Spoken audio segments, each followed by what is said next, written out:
When you have some goal out here that you're stretching for and reaching for that takes you out of your comfort zone, you'll find out some talents and abilities you have that you didn't know you have.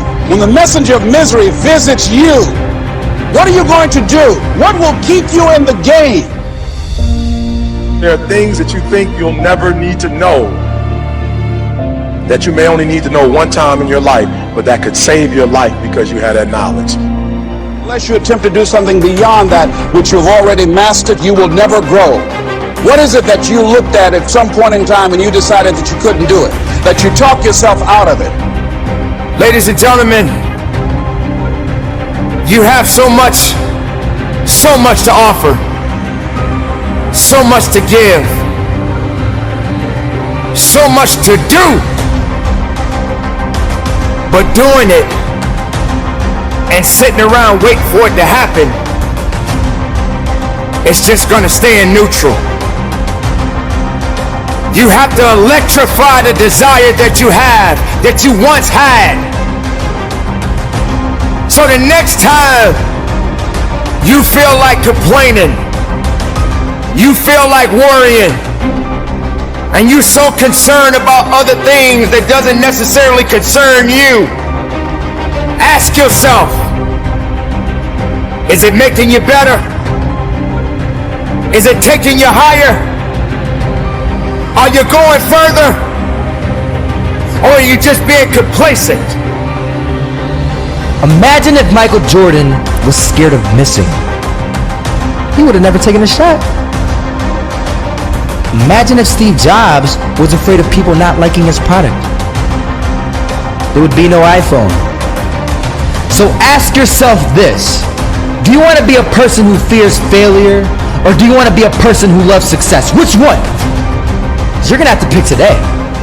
And I'll tell you one thing: one is a failure and one is a success. And if you love success, there is nothing that can stop you. All those negative things people say will mean nothing. They're gonna talk about how only 1% make it to the top. Big deal. Wanna know something else? Only 1% stick with that fitness program long enough to see results. Only 1% of nerds stick with that video game long enough to get good at it. Only 1% of relationships stick it out to the end. That doesn't mean you have a 1% chance. It just means you can't behave like the 99%. You'll have to do something better than giving up a month from now. Right? Of course, you don't just give everything you got all the time, right? You get to a point where you learn to be efficient and effective in every aspect of your life. And for most people, it's not a problem of skill set. It's a problem of character. And empty the bucket is having the right character to be consistent and empty out everything you got in every aspect of your life. I think the true measure of wealth is happiness. Right? Like I really do. And it's not saying that I'm against money. I'm not against that at all. Because you gotta work hard, make your money, take care of your family, and be able to bless people. But I think it's a lot of people with so-called wealth, and they don't have joy and they don't have happiness. Right? And I feel like joy, happiness, and peace is the most important things we can possess. Right? And for most people, their material possessions, they feel are the most important. For me, when you got joy, when you got peace, when you got happiness, I think that's true wealth, because you can't put a price on that. I dare you to take a trip to your local hospital. And if you have an opportunity to walk down those corridors and witness so many different people, different age groups, different ethnicities, and each one of these individuals are fighting something. They're dealing with some type of sickness. And some of these sicknesses they may not be able to recover from.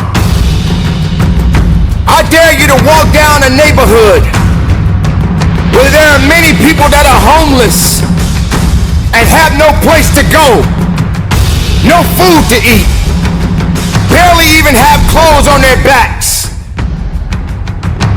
I dare you to realize that maybe you just don't have it so bad after all. Maybe it's time for you to realize and recognize that your troubles are not that bad.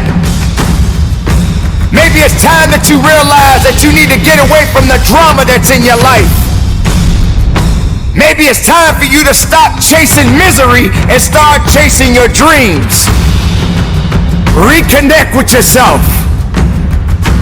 Because this is not the time for you to be wasting putting yourself back instead of pushing yourself forward. I want to explain the biggest myth that most people think leads them to success. And here's the myth. You might believe if you're scared to fail, you won't fail. Lies. Biggest myth ever. And I believed it. You see, I always thought that being scared to fail in life would literally keep me from failing. I would look at the losers around me and I would say, sheesh, I never want to turn out like him. I really believed this train of thought would help me succeed. Until one day, I was walking down the street and I saw an old man. Had a hat, suspenders, and a cane. He was about 80 years old. This old man was barely walking. He could walk, but the cane helped a lot. He was struggling. Everybody is against you or don't believe in you no more. And let me tell you something, that's a lonely feeling. It's a lonely feeling, particularly people that you're doing it for.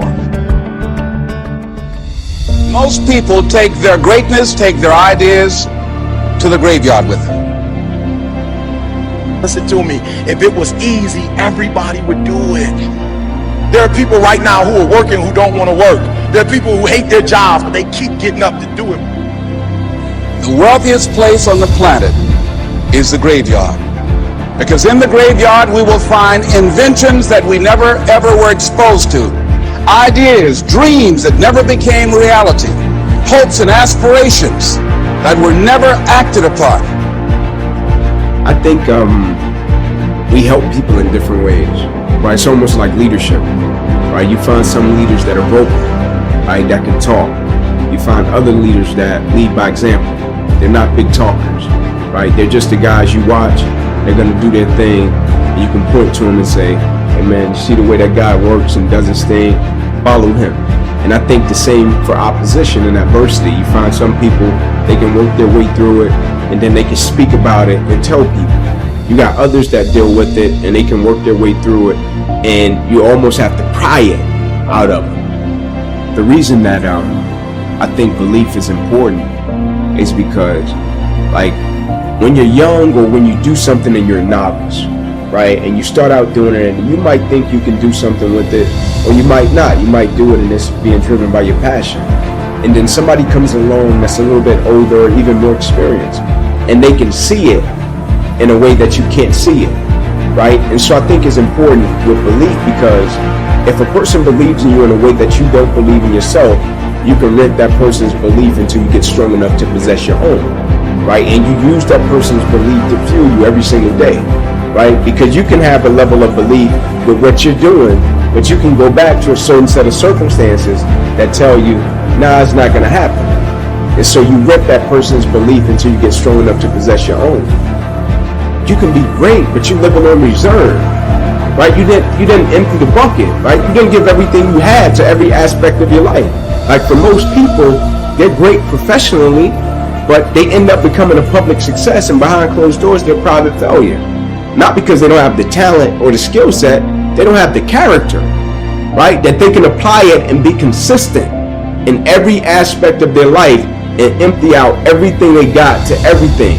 Right? Now one would say, okay, well, when do you turn it back? Right? You find pockets to turn it back.